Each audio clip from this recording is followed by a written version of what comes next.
राम हरे हरे।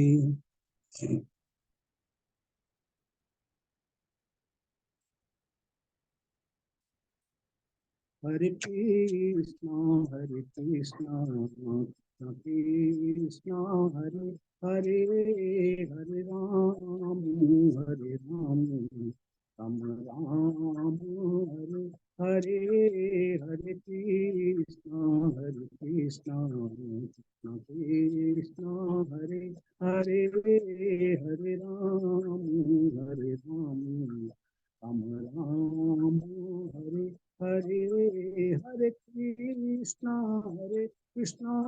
कृष्ण कृष्ण हरे हरे, हरे राम राम राम हरे हरे, हरे कृष्णा कृष्णा कृष्णा हरे हरे, हरे राम राम हरे हरे, हरे कृष्णा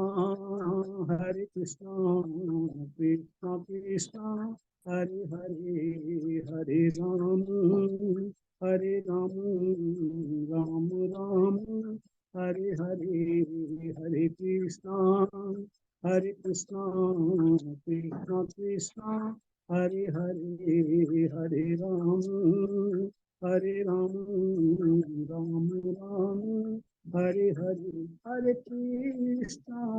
कृष्णा कृष्णा कृष्णा हरे हरे, हरे राम राम हरे हरे, हरे कृष्णा कृष्णा कृष्णा हरे हरे, हरे राम राम हरे हरे, हरे कृष्णा कृष्णा कृष्णा हरे हरे, हरे राम राम राम हरे हरे, हरे कृष्णा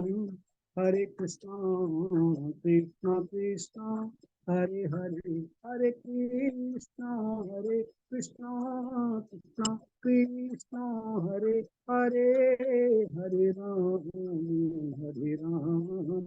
राम राम हरे हरे, हरे कृष्णा कृष्णा कृष्णा हरे हरे, हरे राम राम राम हरे हरे, हरे कृष्णा कृष्णा कृष्णा हरे हरे, हरे राम हरे हरे, जय राधा गोप सुख, राधा गोप सुख राधे, जय राधा श्याम सुंदर, राधा श्याम सुंदर राधे, जय राधा गोविंद, राधा गोविंद राधे, जय राधा दामोदर, राधा दामोदर राधे, जय राधा माधव, राधा माधव राधे, जय राधा केशव, राधा केशव राधे, जय राधा मोहन, राधा मोहन राधे, जय राधा रास बिहारी, राधा रास बिहारी राधे, जय राधा कुंज बिहारी, राधा कुंज बिहारी राधे, जय राधिका रमण, जय राधिका रमण, जय राधिका रमण, जय श्री राधे, जय राधिका रमण, जय राधिका रमण, जय राधिका रमण, जय श्री राधे, जय सीताराम लक्ष्मण भक्त हनुमान, सीताराम लक्ष्मण भक्त हनुमान, जय जगन्नाथ बलदेव सुभद्रा, जगन्नाथ बलदेव सुभद्रा, जय निताई गौरांग, जय निताई गौरांग, जय निताई गौरांग, जय निताई गौरांग, निताई गौरांग, हरि बोल बोल हरि बोल, हरि बोल निताई गौरांग, हरि बोल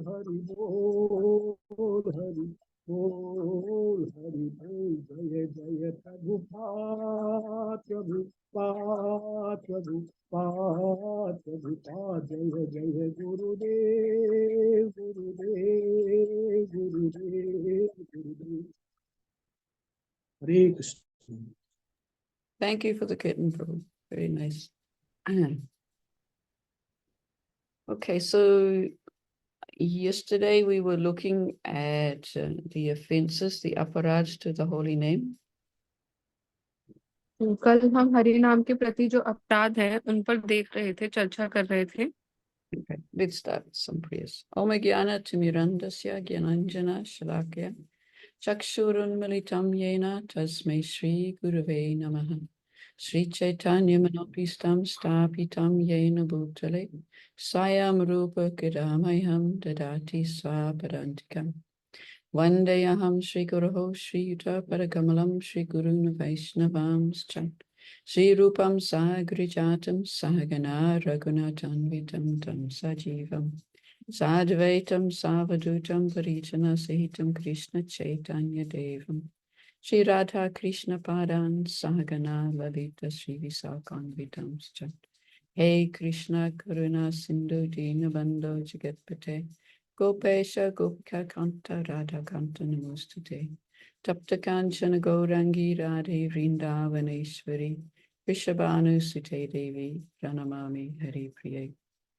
Vancha Kalpatarubhyascha Kripa Sindhubhya Evacha Patitanam Pavanebhyo Vaishnavebhyo Namo Namaha Nama Om Vishnu Padaya Krishna Prestaya Bhutale Srimati Bhakti Vedanta Swaminiti Namane Namaste Saraswati Devi Gauravani Pracharine Nirvishesa Shanyavari Paschatya Deshatarine Jai Shri Krishna Chaitanya Prabhu Nityananda Shri Advaita Gadadhara Srivasadi Gaura Bhakta Vrinda Hare Krishna Krishna Krishna Hare Hare Hare Rama Rama Rama.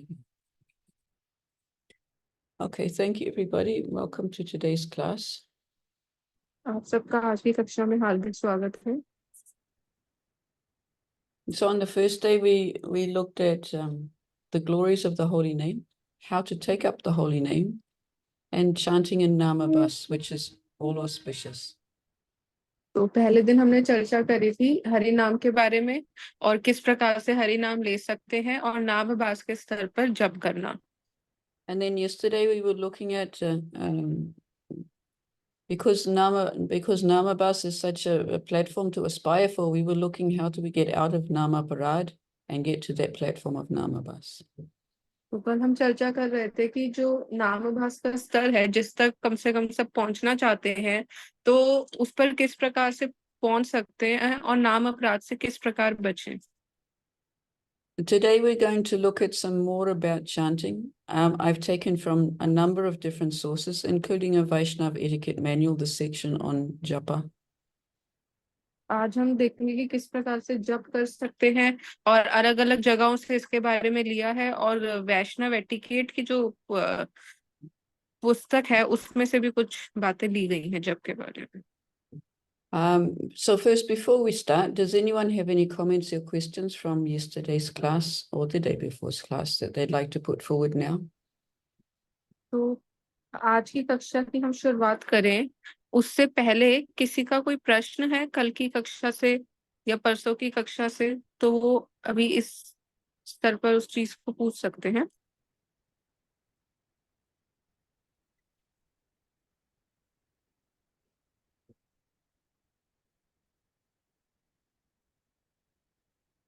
किसी का कोई प्रश्न है कल की कक्षा से या उससे पहले की कक्षा से? हरे कृष्ण माता जी, दंडवत प्रणाम।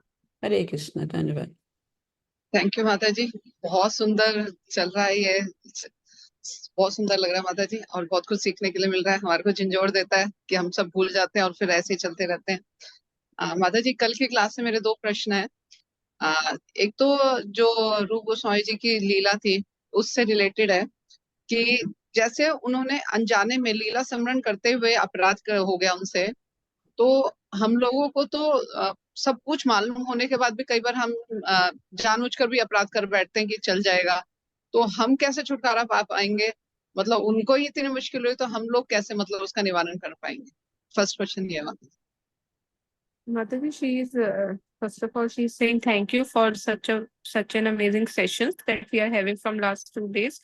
And the question is that the yesterday we discussed a pastime of Srila Rupa Goswami, that how he unknowingly committed an offense. So she is asking that we commit so many offenses knowingly, and because he committed it unintentionally, still it was very difficult for him to get out of it.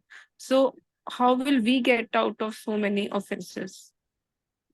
Yes, that's a challenging question. We'd all like an easy answer for it. I mean, Leelas like this stress the importance of trying to rectify the offense with the person who was offended. Sometimes, of course, it's very difficult to do.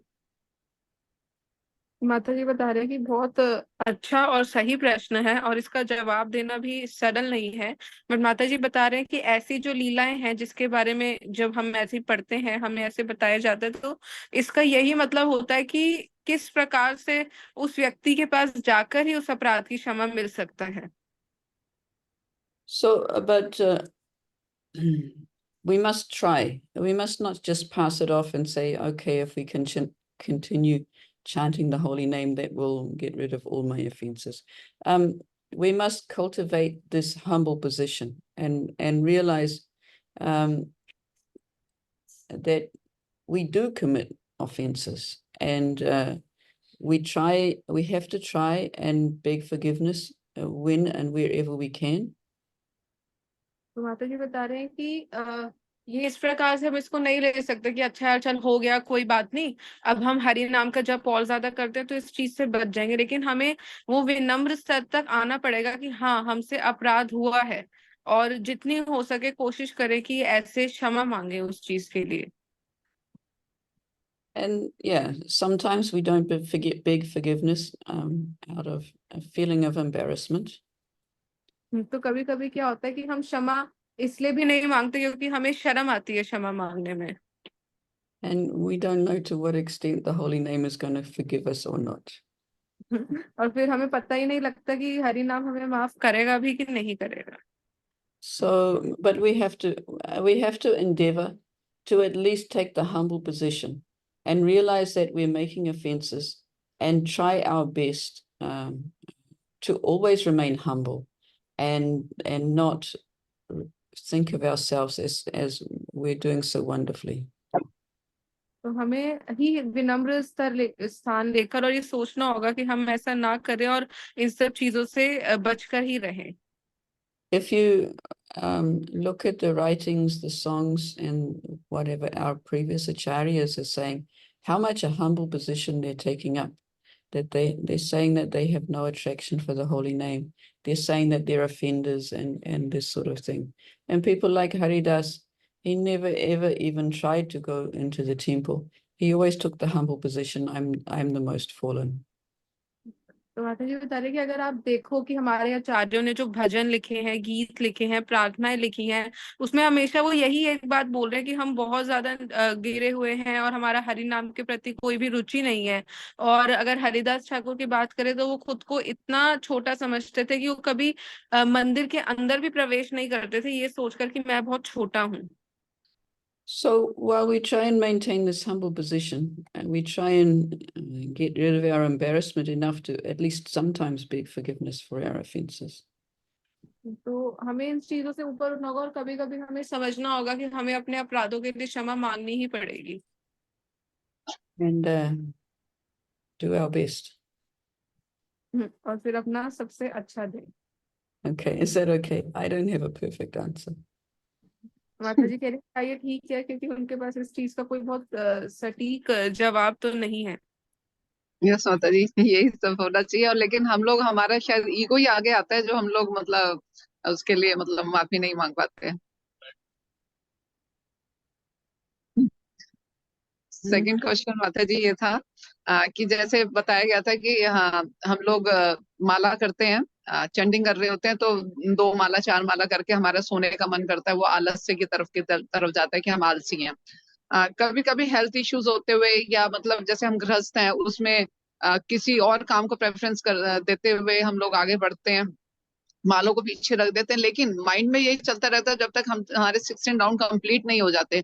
तो मतलब दिमाग में यही लगा रहता है कि माला नहीं हुई, माला नहीं हुई, और जब भी खाली होते हैं उसके बाद माला करने का मन करता है। तो क्या वो रस है या ये मतलब हमारे को हम खाना फुर्ती कर रहे हैं कि हमारे को माला करनी है, मतलब उस चीज को हम कैसे जान पाएंगे? Mataji, yesterday we were discussing a point on laziness that sometimes what happens is we chant few rounds and then we tend to sleep.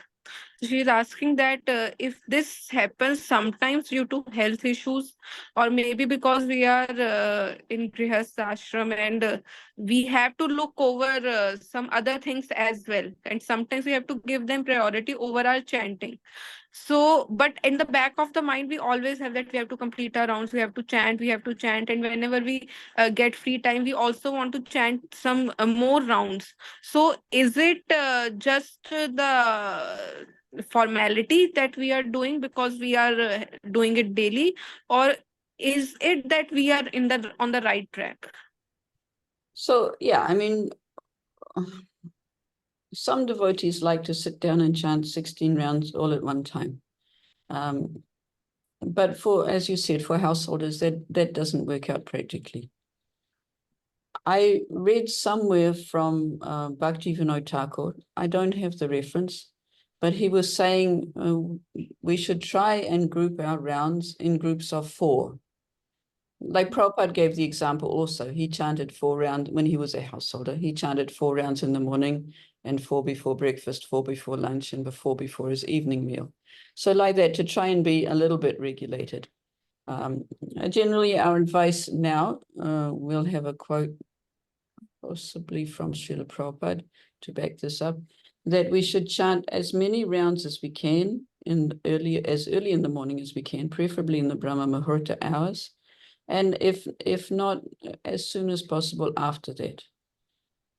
तो माता जी बता रहे हैं कि ऐसा होता है कि कुछ भक्त जो होते हैं वो एक ही बार में बैठकर 16 माला जप करने को पसंद करते हैं, लेकिन जैसा कि आप बोल रहे हो कि आप गृहस्थ हैं और भी जिम्मेवारी होती है, तो ऐसा होता है कि सारी माला एक बार में ना हो पाए। तो इसमें माता जी बता रहे हैं कि भक्ति विनोद ठाकुर ने कहीं पर बताया कि अच्छा होगा कि हम अपनी माला को 4-4 करके भागों में बांटें। और इसमें शिला प्रभुपाद भी बताते हैं कि जैसे शिला प्रभुपाद जब गृहस्थ थे तो अपनी माला किस प्रकार करते थे, सुबह 4 माला, फिर नाश्ते से पहले, और ऐसे करके शिला प्रभुपाद ने अपनी माला को अलग अलग भागों में बांटा हुआ था।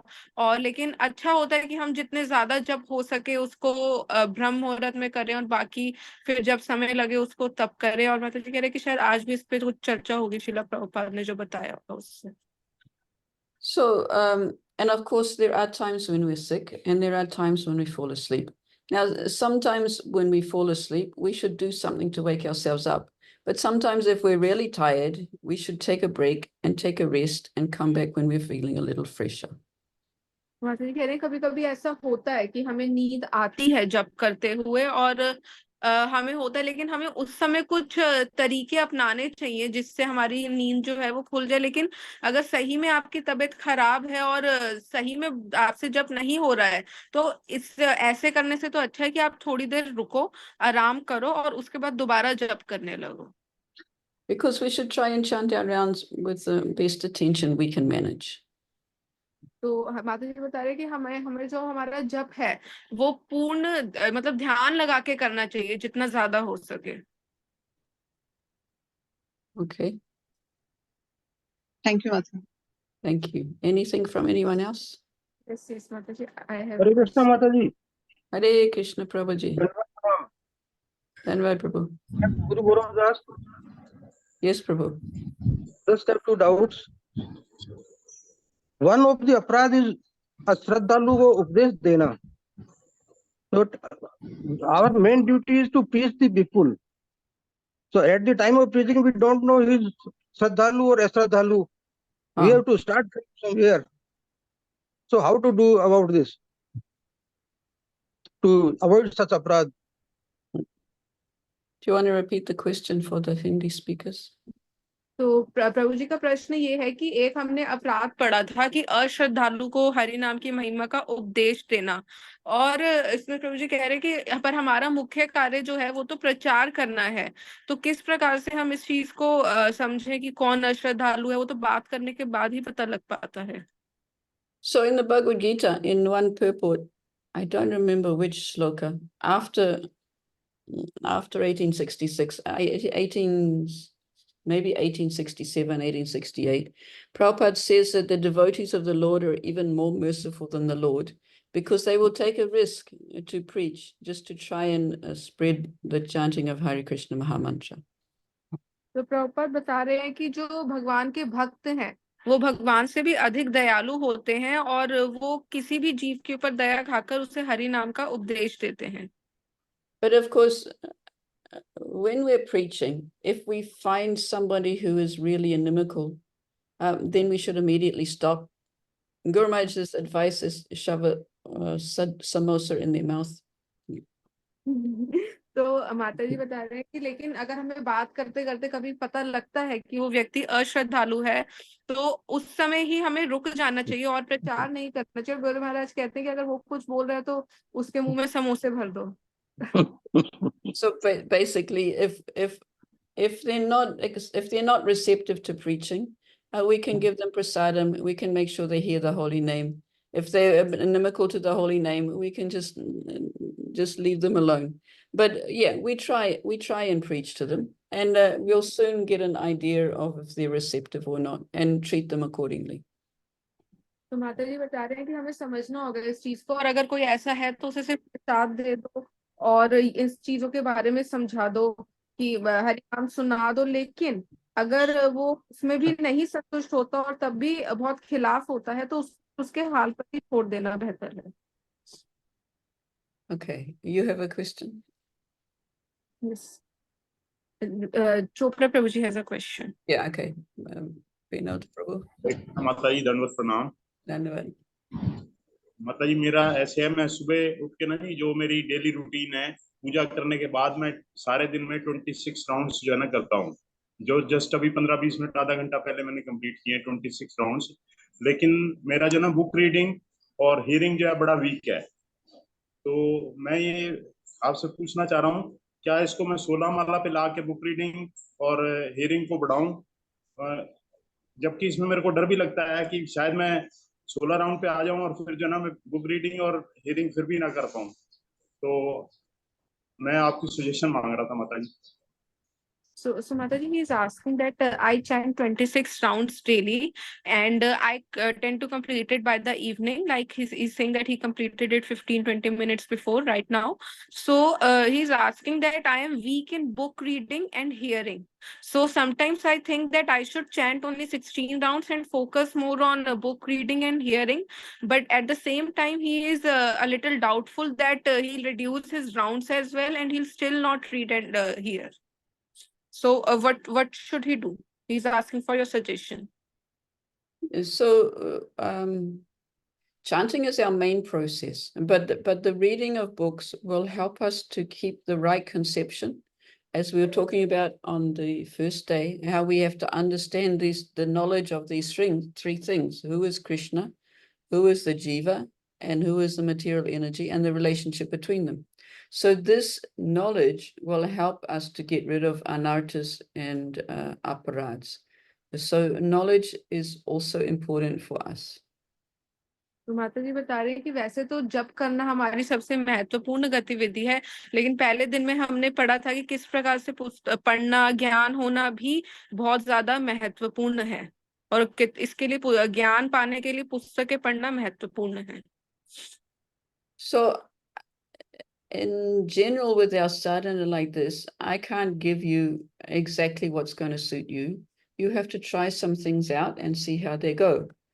I mean, you could perhaps try set aside a couple of days a week to start reading and get to cultivate the habit of reading before making a complete change and a commitment to it.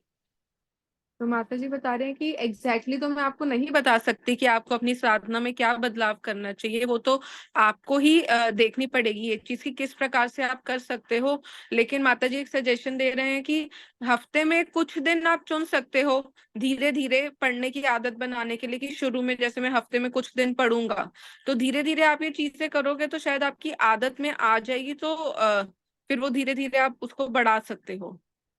And personally, I like to chant 16 rounds.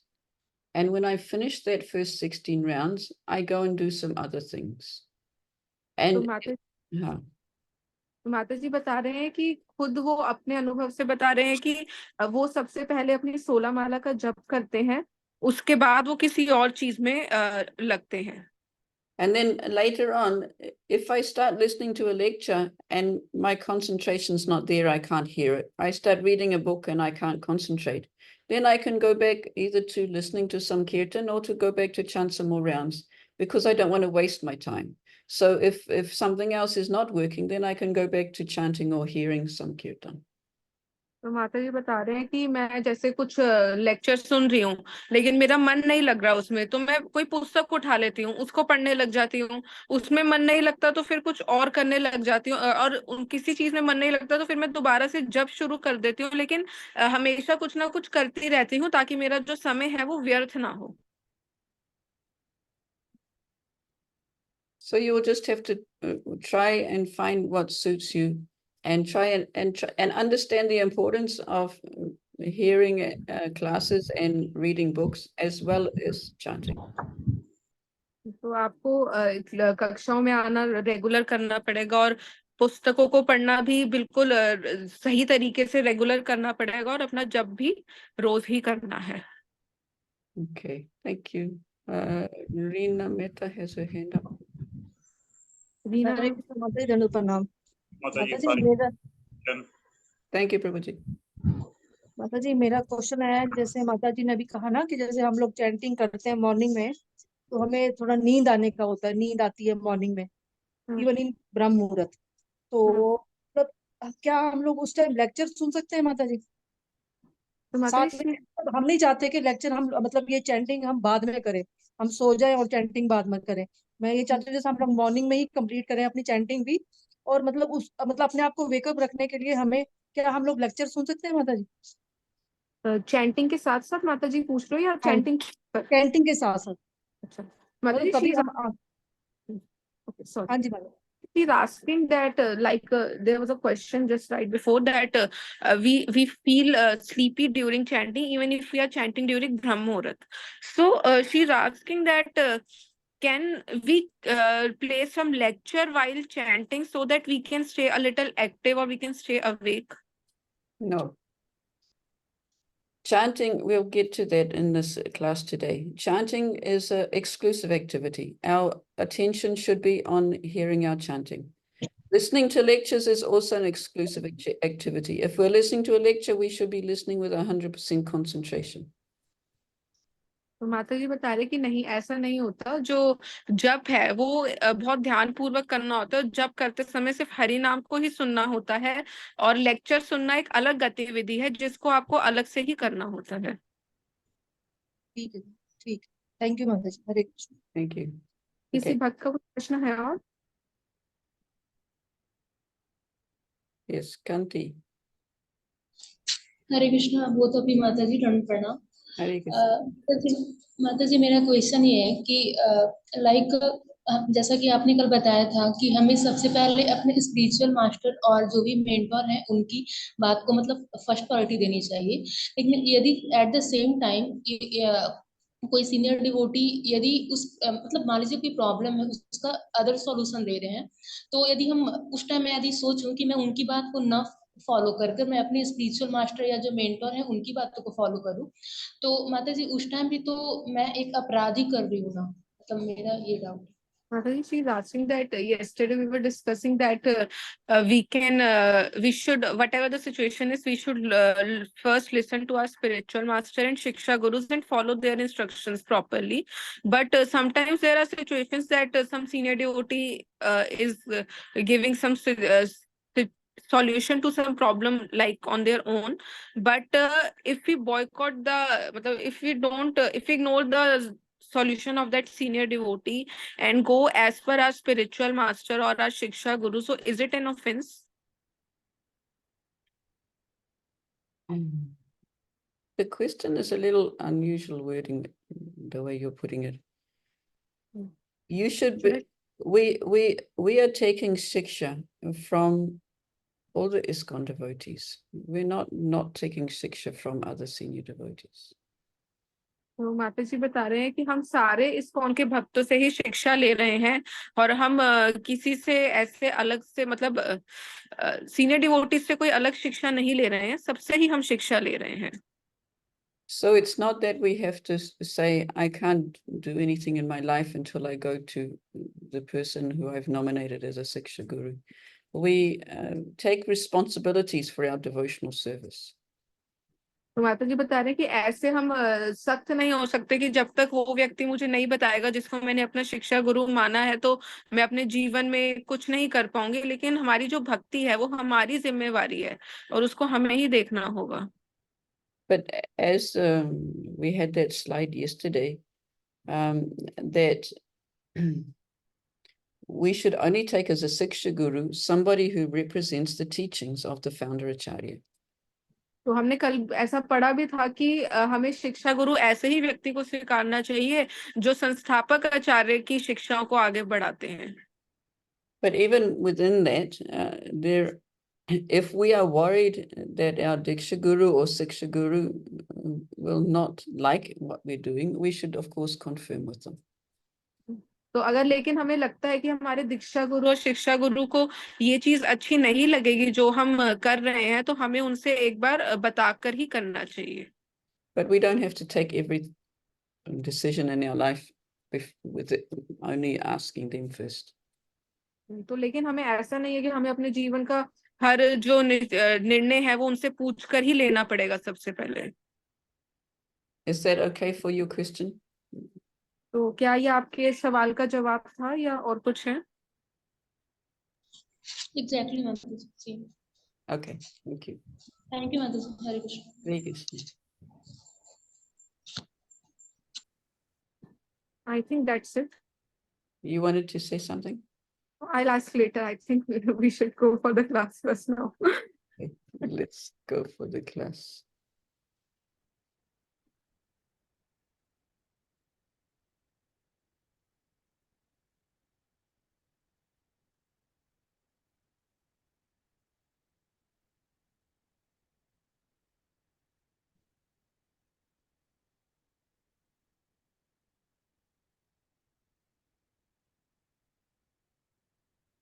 Okay.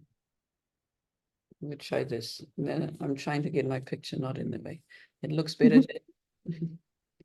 Yes, Because of course I can't see it now because I'm sharing the screen. All I can see is my PowerPoint that I'm sharing.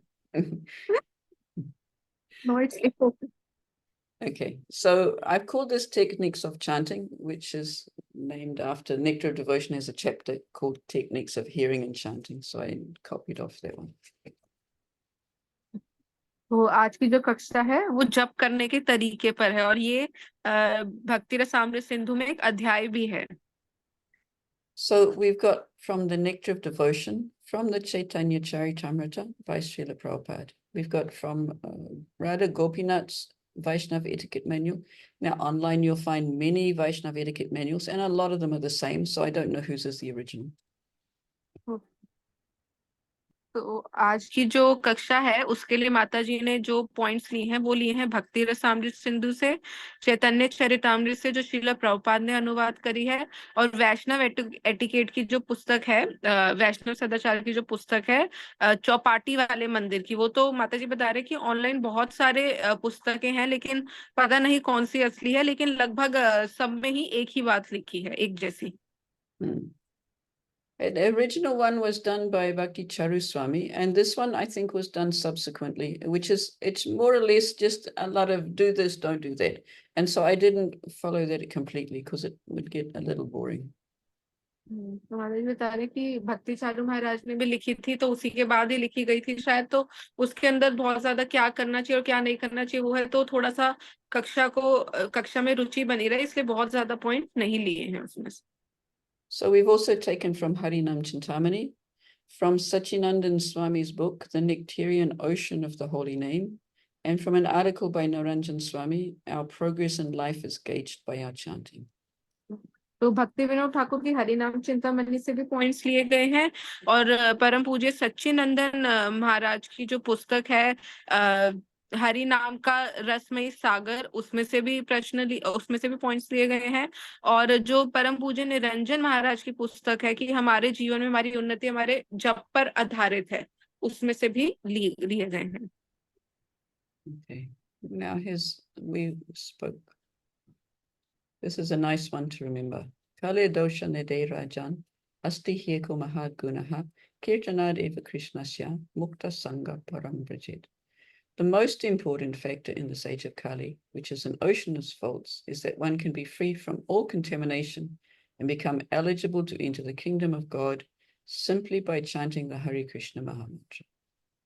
तो इसके अंदर ये भागवतम के 12वें स्कंद के 3रे अध्याय का 51वां श्लोक है, जिसके अंदर बता रहे हैं कि कलयुग जो कि दोषों का सागर है, इसके अंदर एक बहुत अच्छी बात ये है कि कोई भी व्यक्ति किसी भी गंदगी से या अशुद्धता से मुक्त हो सकता है और भगवान के धाम जाने के लिए योग्य बन सकता है सिर्फ हरे कृष्ण महामंत्र का जप करने से। Now, these general points are coming out of the Vaishnava Etiquette Manual, but I've added things to back them up. So chanting the holy name of the Lord is the single most important activity in the life of a devotee. तो इसके अंदर बता रहे हैं कि भगवान का नाम का जप करना ही एक भक्त के जीवन में सबसे ज्यादा महत्वपूर्ण गतिविधि है। It's an essential process given by all the great acharyas for purification of the heart. तो ये एक महत्वपूर्ण गतिविधि है और कार्य है जिसको सारे आचार्यों ने बताया है हृदय को शुद्ध करने के लिए। And it's the first vow that a devotee takes before the spiritual master at the time of Diksha. तो ये पहला वचन है जो एक भक्त लेता है अपने गुरु के सामने दीक्षा के समय। Therefore, chanting at least prescribed 16 rounds of Maha Mantra daily without fail is an absolute must for every serious devotee. तो इसीलिए 16 माला का जप रोज करना बिना भूले ये एक जो गंभीर भक्त है उसके लिए सबसे महत्वपूर्ण है। Now, of course, there are emergency situations where it doesn't happen, and then you have to make up the next day alongside of chanting your next day's rounds. तो माता जी, लेकिन ऐसा हो जाता है कभी कभी कि ऐसी गंभीर कोई समस्या आ जाती है कि हम जप नहीं कर पाते, तो जो पहले दिन का जप रह जाता है वो अगले दिन के जप के साथ हमें पूरा करना पड़ता है। But this should only be an emergency. It should not become a regular occurrence. तो ये जो चीज है ये कोई बहुत महत्वपूर्ण परिस्थिति हो जाए ऐसी जो हमारे बस में नहीं है, ऐसा हो तभी ऐसा करना चाहिए, पर इस चीज की आदत नहीं बनानी चाहिए। Eka Krishna name kari sarva papa nash, premare karana bhakti karena prakash. Simply by chanting the Hare Krishna Mahamantra without offenses vanquishes all sinful activities. Thus pure devotional service, which is the cause of love of Godhead, becomes manifest. तो इसमें बता रहे हैं कि सिर्फ हरे कृष्ण महामंत्र का जप करने से ही सारी जो पाप वाली गतिविधियां होती हैं उनका जो फल है वो नाश हो जाता है, और जो शुद्ध भक्ति है ये ही भगवान को प्रेम करने के लिए सबसे ज्यादा आवश्यक है, ये हमारे हृदय में प्रकट हो जाती है। Srila Prabhupada says that 99% of our spiritual advancement comes from chanting the holy name. तो श्रील प्रभुपाद ने बताया है कि लगभग 99% जो हमारी आध्यात्मिक उन्नति है वो हरि नाम का जप करने से ही होती है। I couldn't find that reference, but it was a nice quote, so I kept it here anyway. Should I translate it? Is it necessary? Yeah, translate it. तो माता जी बता रहे हैं कि इसका ढंग से तो नहीं बता सकते माता जी कि किस जगह पे ये लिखा है श्रील प्रभुपाद ने, लेकिन माता जी को ये अच्छा लगा तो इसलिए उन्होंने इसको यहाँ पे डाल दिया। And actually this verse is saying there's no other way. Hare Nama Vikalivalam. Kalo Nasteva Gatir Anyata. In this age of Kali, there is no other means for self-realization than chanting the holy name of Lord Hari. So this is even more emphatic than 99%. तो जो 99% वाली बात हमने करी, उससे भी ज्यादा अगर हम देखें तो इस श्लोक में भी वही बात लिखी है कि कलयुग में कोई तरीका नहीं है और कोई और तरीका नहीं है आत्म साक्षात्कार का सिवाय हरि नाम का जप करने के अलावा और सिवाय हरि नाम का जप करने के अलावा. And here's another one from Chaitanya Charitamrita. Taramaji Sarvashrishta Nama Sankirtana Niraparade Nama Laile Paya Premadana. Of the 9 processes of devotional service, the most important is to always chant the holy name of the Lord. If one does so, avoiding the 10 offenses, one very easily obtains the most valuable love of Godhead. तो बता रहे हैं कि जो भक्ति की 9 गतिविधियां हैं उसमें से सबसे महत्वपूर्ण है वो है भगवान के नाम का जप करना, और अगर कोई व्यक्ति इसे करता है और 10 नाम अपराधों से बचता है तो बहुत आसानी से उसे भगवान के प्रेम की प्राप्ति हो जाती है. Now, japa, we come back to this point. Japa is an exclusive activity. When we attach importance to some activities, we keep aside time exclusively for that activity. Similarly, every devotee must spend the time required for chanting his or her prescribed rounds exclusively for japa and no other activity, even if it is another form of devotional service. तो माता जी यहाँ पे लिखा हुआ है कि जब भी हम किसी चीज की किसी गतिविधि की महत्व समझते हैं तो उसके लिए हम एक अलग समय निकाल के रखते हैं कि नहीं इस समय में हम यही करेंगे. उसी प्रकार से एक भक्त को अपना जो समय है निर्धारित समय वो जप में देना चाहिए और सिर्फ जप के लिए ही देना चाहिए, कोई और गतिविधि नहीं करनी चाहिए चाहे वो कोई आध्यात्मिक और गतिविधि ही क्यों ना हो. For example, while chanting 116 rounds, we should not be reading newspapers or talking to others or even hearing kirtans for that matter. Japa is an activity that demands our complete, undivided attention. तो इसके अंदर लिखा है कि जब कोई व्यक्ति अपनी 16 माला का जप कर रहा होता है तो ये नहीं कि कोई अखबार पढ़ रहा है या किसी से बात कर रहा है या फिर कीर्तन ही क्यों नहीं सुन रहा. तो जपा एक ऐसी गतिविधि है जिसको हमारा पूर्ण ध्यान केंद्रित करके हमें करना होता है. Nevertheless, I see people wandering around the temple and they're talking to someone else and their hand is still going like this in their bead bag, or they're reading the notice book and their hand is still like going like this in the bead bag. But this is not japa. माता जी बता रहे कि मैंने मंदिर में देखा है कि भक्त जप करते करते इधर उधर टहल रहे होते हैं और एक दूसरे से बात भी कर रहे होते हैं और साथ साथ अपनी माला में अपनी माला को भी आगे बढ़ा रहे होते हैं. तो ये जप नहीं होता. So during japa, telephone calls should not be entertained. Of course, there are exceptions and emergencies. But the caller may be politely asked to leave a message or call up later. You can turn your phone off also. Even visitors who come in person could be requested to wait. माता जी बता रहे हैं कि जब करते समय किसी से फोन पे बात करना भी वर्जित है, तो आप या तो अपना फोन बंद कर दीजिए या जो व्यक्ति आपको फोन कर रहा है उसको बोले कि कुछ समय बात करे या अपना जो भी उसका संदेश है वो छोड़ दे या बाद में बात करे. Here's a verse from Padyavali by Rupa Goswami. Krishna Bhakti Rasa Bhavita Matihi Kriyatam Yati Kutopi Labhyate Tatra Lolyam Abhimulyam Ekalam Janma Koti Sukritiya Labhyate. Pure devotional service in Krishna consciousness cannot be had even by pious activity in hundreds and thousands of lives. It can be obtained only by paying one price, that is the intense greed to obtain it. If it is available somewhere, one must purchase it without delay. तो इसके अंदर बता रहे हैं पद्यावली में कि जो भगवान कृष्ण की शुद्ध भक्ति है, कृष्ण भावनामृत है, ये कितने भी आप पुण्य कर्म कर लीजिए, ये कितने ही हजारों 100 जन्मों तक आप पुण्य कर्म कर लीजिए तब भी नहीं मिल सकती. इसको पाने का सिर्फ एक ही तरीका है और वो है इसको पाने का लालच. अगर आपके अंदर लालच है और आपको किसी तरीके से मिल रही है तो इसको उसी समय खरीद लो बिना किसी विलंब के.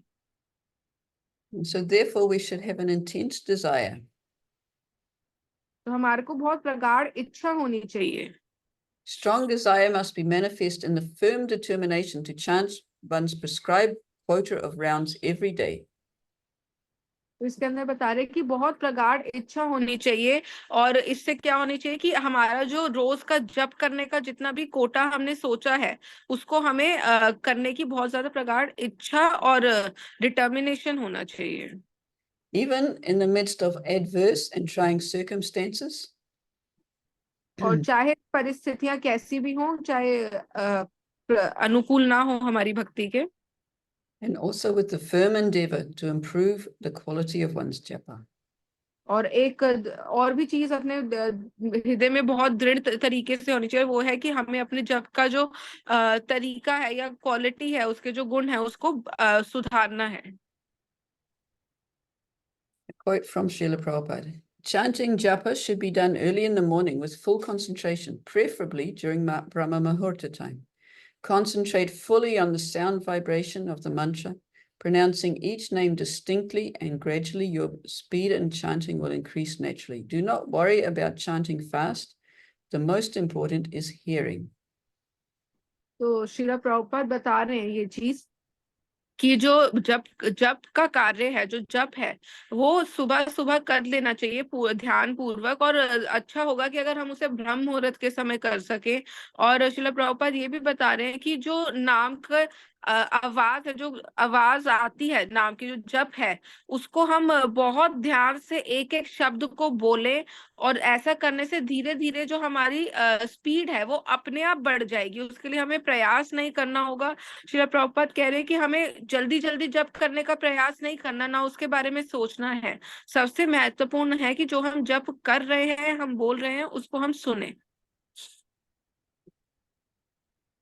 Chaitanya Charitamrita about faith. Shraddha Shabde Vishwas Kahe Sudrada Nishchaya Krishna Bhakti Kaila Sarva Krama Kritahya.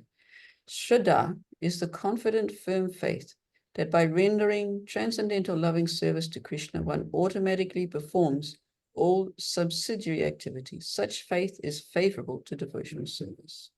तो चैतन्य चरितामृत में बता रहे हैं कि श्रद्धा जो है एक विश्वास होता है कि अगर हम भगवान को कोई भी सेवा कर रहे हैं तो बाकी जो गतिविधियां हैं वो अपने आप हो जाएंगी, उसके बारे में हमें चिंता करने की आवश्यकता नहीं है।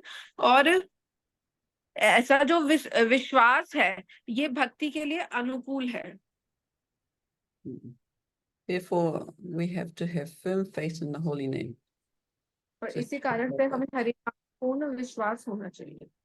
Prabhupada saying the same thing. What one should do is to chant the holy name of the Lord with faith, enthusiasm, and firm conviction of the statement by Lord Chaitanya that simply by chanting the Maha Mantra, one can be gradually elevated to the highest platform. तो इसमें श्रीला प्रभुपाद भी यही बता रहे हैं कि जो एक भक्त को जो हरि नाम है वो पूर्ण विश्वास से, उत्साह से और दृढ़ तरीके से करना चाहिए।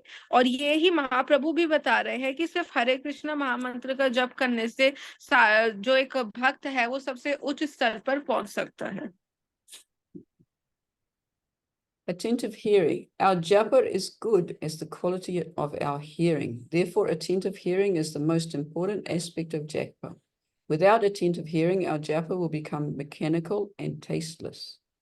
तो इसके अंदर बता रहे हैं कि जो हमारा जप है उसकी जो क्वालिटी है वो हमारे किस प्रकार से हम उसे सुन रहे हैं उस पर निर्भर करती है। इसीलिए कह रहे हैं कि ध्यान पूर्वक सुनना ही सबसे महत्वपूर्ण कार्य है जप करते समय। और अगर हम ध्यान पूर्वक नहीं सुन रहे हैं तो ये हमें बिल्कुल भी रस नहीं आएगा और बस करने के लिए हम इसको करेंगे। We should understand the meaning of the Maha Mantra.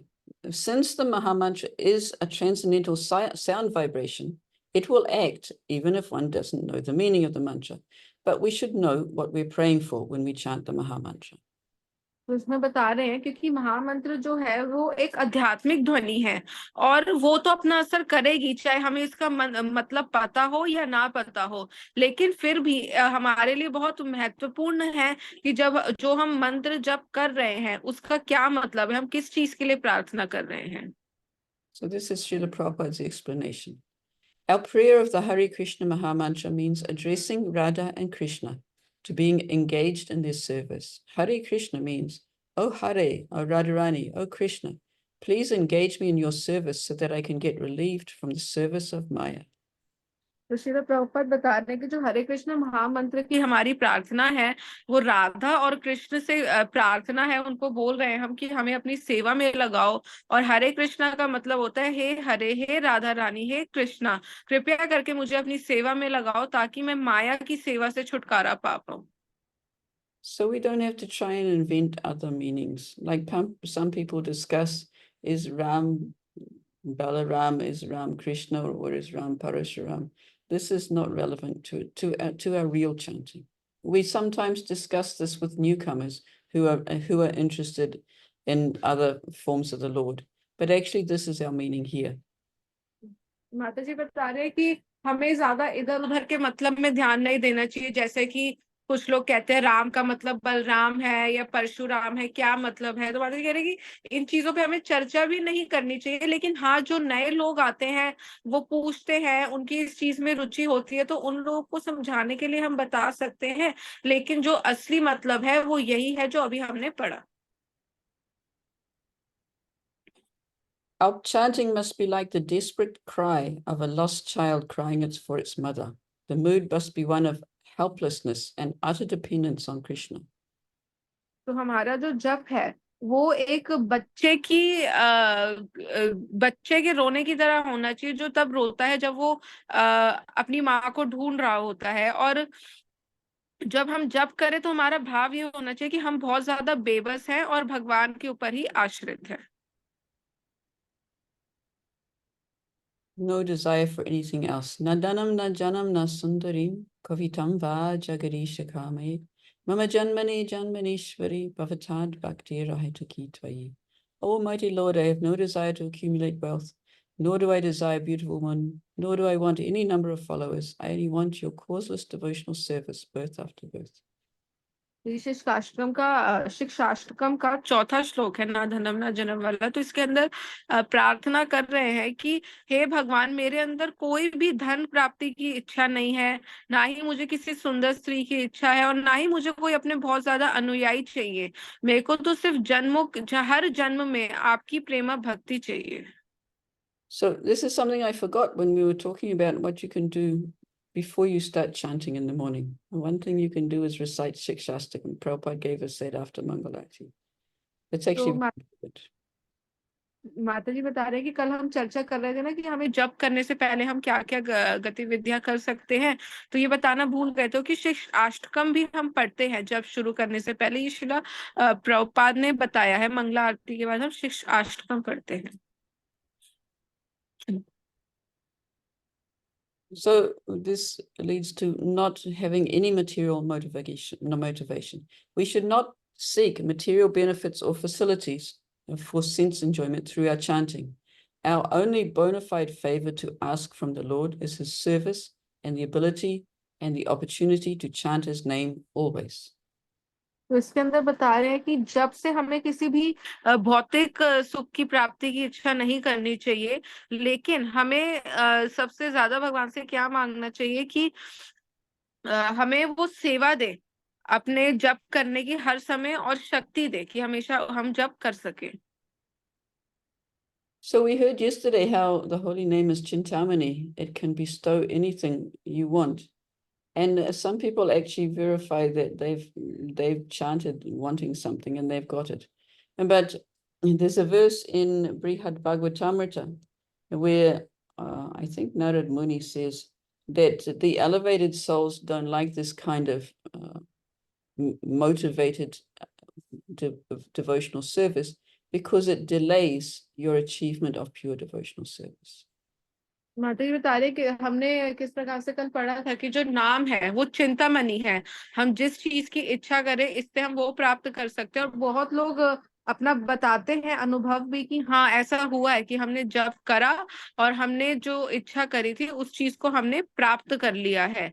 तो लेकिन कई जगह बताते हैं कि जो शुद्ध भक्त होते हैं वो इस चीज को नापसंद करते हैं, क्योंकि ऐसा कहते हैं कि अगर हम किसी इच्छा से जप कर रहे हैं, बृहद भागवतम में ऐसा बताया कि अगर हम किसी इच्छा से जप कर रहे हैं तो वो इच्छा तो जरूर पूर्ण हो जाएगी, लेकिन जो हमारा गोलोक धाम जाने का समय है वो बढ़ जाता है।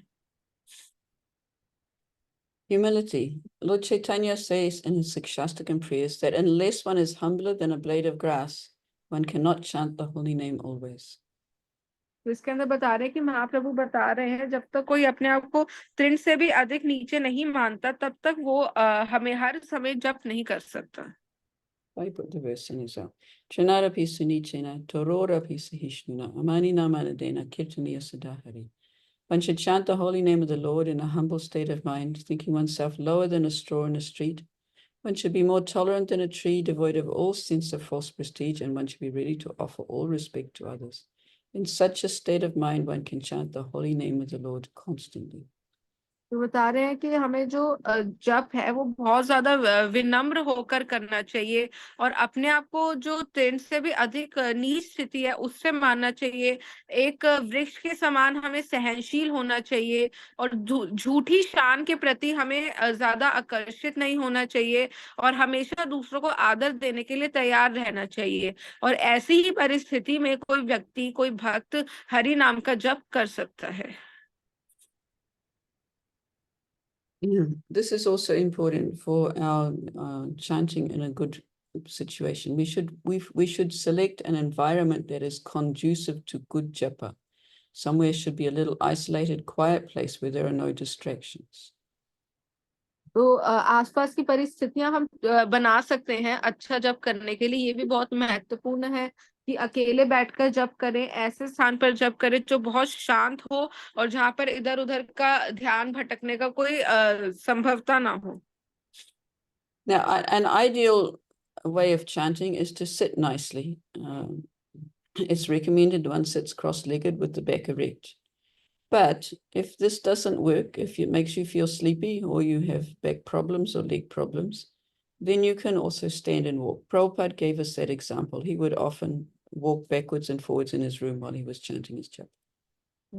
तो इसके अंदर बता रहे कि किस प्रकार से हमें जप करना चाहिए। तो हमें वैसे सबसे जो सही तरीका बताया गया है वो दोनों टांगों को फोल्ड करके और सीधा बैठ के, गर्दन को सीधा रख के, कमर को सीधा रख के हमें बैठ के जप करना चाहिए। लेकिन अगर किसी भक्त को ऐसे नींद आए या फिर उनकी कमर में या गर्दन में दर्द रहता हो तो वो खड़े होकर जप कर सकते हैं। और अगर वो खड़े होकर भी जप नहीं कर पा रहे हैं तो वो चलकर भी जप कर सकते हैं। इसके लिए श्रील प्रभुपाद बहुत अच्छा उदाहरण देते हैं। जैसे श्रील प्रभुपाद की वीडियो आती है जिसके अंदर वो अपने कमरे में ही आगे पीछे चल कर जप कर रहे होते हैं। It's generally not recommended to chant your rounds going for a walk outside because there are so many distractions that will take your attention away from your japa. तो बता रहे हैं कि ये ज्यादातर नहीं सुझाव दिया जाता कि आप लोग सुबह के इस समय कहीं बाहर जाकर अपना जप करो, क्योंकि बाहर इतनी सारी अलग अलग चीजें होती हैं जो हमारा जप से ध्यान हटाती हैं। I do chant on my way to Mangal Aarti because there are much less distractions at that time of the morning. माता जी बता रहे लेकिन जब मैं सुबह मंदिर मंगल आरती जाती हूँ तो मैं जाते हुए जप करती हूँ, क्योंकि इतनी सुबह सुबह जो इधर उधर की चीजें होती हैं वो इतनी नहीं होती हैं। At other times you have to watch for cars, people and monkeys and all sorts of other things. तो लेकिन अन्य समय पे आप कभी वृंदावन में जाओ तो आपको अपना ध्यान रखना पड़ता है, गाड़ियां आ रही जा रही होती हैं, बंदर होते हैं, तो हर चीज देखनी पड़ती है। One must be very vigilant to maintain mental alertness at all times during japa. When the mind wanders, one should immediately drag it back to focus on hearing the holy name. तो इसमें बता रहे हैं कि बहुत ज्यादा ध्यान पूर्वक रहना चाहिए कि हमारा जो मानसिक जो हमारी सोच है वो कहाँ पर है। हमें हमेशा उसको अपने मन को जप में ही लगा के रखना चाहिए, क्योंकि और जैसे ही हमारा मन इधर उधर भागे हमें उसे वापस हरि नाम की तरफ लेकर आना चाहिए। Krishna also gave that advice to Arjuna when Arjuna said that meditation was very difficult. Krishna says, wherever the mind wanders, just bring it back. तो ये भगवान भी भगवत गीता में अर्जुन को बता रहे, जब अर्जुन कह रहा था कि ध्यान लगाना बहुत मुश्किल है, तो भगवान ने बोला कि जहां भी ध्यान मन जा रहा है उसको पकड़कर वापस ले आओ। Japa is not a race. Clear, attentive chanting should always be the emphasis. One may adjust to a speed which is with which one is naturally comfortable. इसके अंदर बता रहे हैं कि ये कोई रेस नहीं है जब करना, इसको हमने बहुत ध्यान पूर्वक एक एक शब्द बोलना है और सुनना है, और अपनी जो स्पीड है वो उसके हिसाब से ही एडजस्ट करनी है, जितनी हम आराम से करके साफ साफ बोल पाए। Japa is best in the association of devotees. Even though it is an individual discipline, it's best to do it in the association of devotees if possible. तो जप जो है वो भक्तों के संग में ही सबसे अच्छा होता है। वैसे तो ये अकेले खुद की चीज होती है हमारी जो हमें करनी है, लेकिन अगर इसे हम भक्तों के संग में करते हैं तो बहुत अच्छा रहता है। And early in the morning we've already discussed. Okay, this is from Niranjan Swami. Sometimes when we realize how quickly our life is passing by, we ask ourselves, where am I going?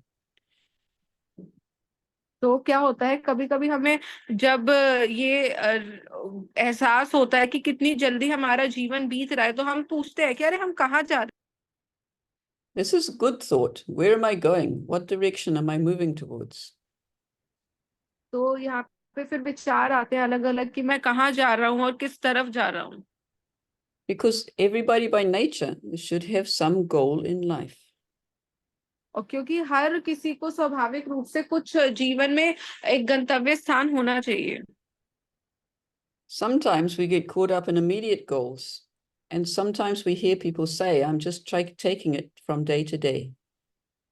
और कभी कभी क्या होता है, हम तुरंत करने वाली चीजों में फंस जाते हैं, और कभी कभी हम कुछ लोगों को ये बोलते हैं सुनते हैं कि हाँ हम दिन मतलब धीरे धीरे कर रहे हैं। So then our goal is only to make it to the next day, which means I'm just trying to survive. तो फिर उससे क्या होता है कि जो हमारी गंतव्य रहता है वो ये रहता है कि हाँ बस किसी तरीके से कल तक हम पहुंच जाए। तो मतलब ये तो एक तरीके से हो गया कि हम सिर्फ जिंदा रहने की कोशिश कर रहे हैं। But we should know that by practicing Krishna consciousness, chanting the holy name, we are supposed to establish higher goals than that.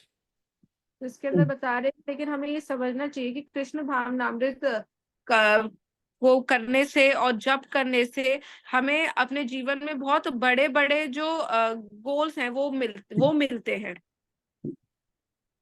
The verse from Bhagavatam, spoken by Prahlad Maharaj. Na te vidu svartakatim hi Vishnu, durasaya ye bahirartamaninaha, anda yadhander upaniyamanas, te pishatantriam urudam nibadaha. Persons who are strongly entrapped by consciousness of enjoying material life, and who have therefore accepted as their leader or guru a similar blind man attached to external sense objects, cannot understand that the goal of life is to return home back to Godhead and engage in the service of Lord Vishnu. तो ये श्री प्रहलाद महाराज बोल रहे हैं भागवतम में कि जो लोग भौतिकतावादी जीवन को भोगने में इतने ज्यादा व्यस्त होते हैं, और किसी कोई उन्होंने ऐसा गुरु स्वीकार लिया जो उन्हीं की तरह अंधा है और भौतिकतावादी चीजों से जुड़ा हुआ है, तो उस समय पे उनको जीवन का जो गोल है, जो हमारा गंतव्य है, वो नहीं समझ आएगा कि हमें भगवान के धाम को वापस जाना है और भगवान विष्णु की सेवा में लगना है। Time is passing very quickly. And so another verse from Bhagavatam. Ayo harati vaipumsham udyan astam chiyan aso tasyarte kshano nita uttama vartaya. Both by the rising and by the setting, the sun decreases the duration of life of everyone, except one who utilizes the time by discussing topics of the all-good personality of Godhead.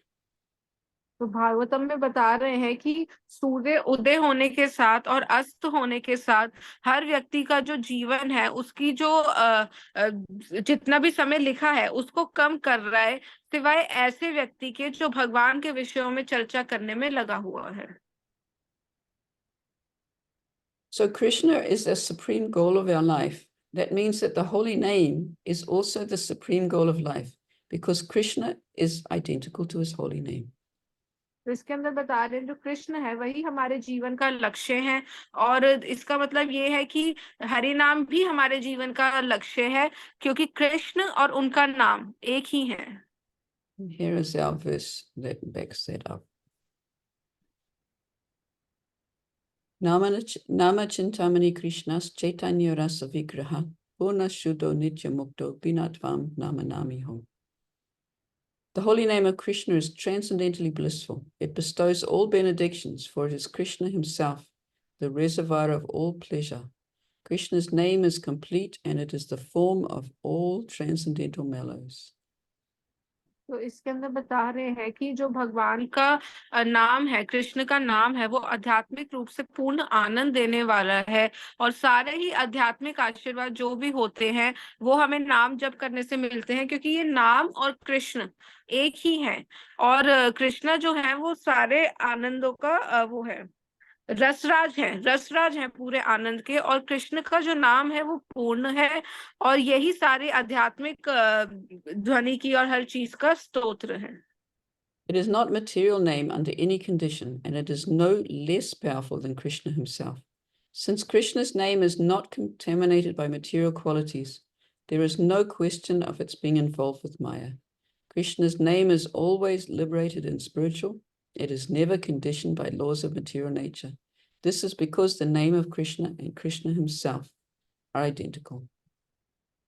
इसमें बता रहे हैं कि ये जो नाम है ये किसी भी परिस्थिति में भौतिक नहीं है, और ना ही ये कृष्ण से कम शक्तिशाली है, क्योंकि कृष्ण का नाम है जो वो भौतिक गुण नहीं है उसके अंदर कोई भी, इसीलिए इसके हो जब करते हुए माया के साथ उलझने का तो कोई सवाल ही पैदा नहीं होता है।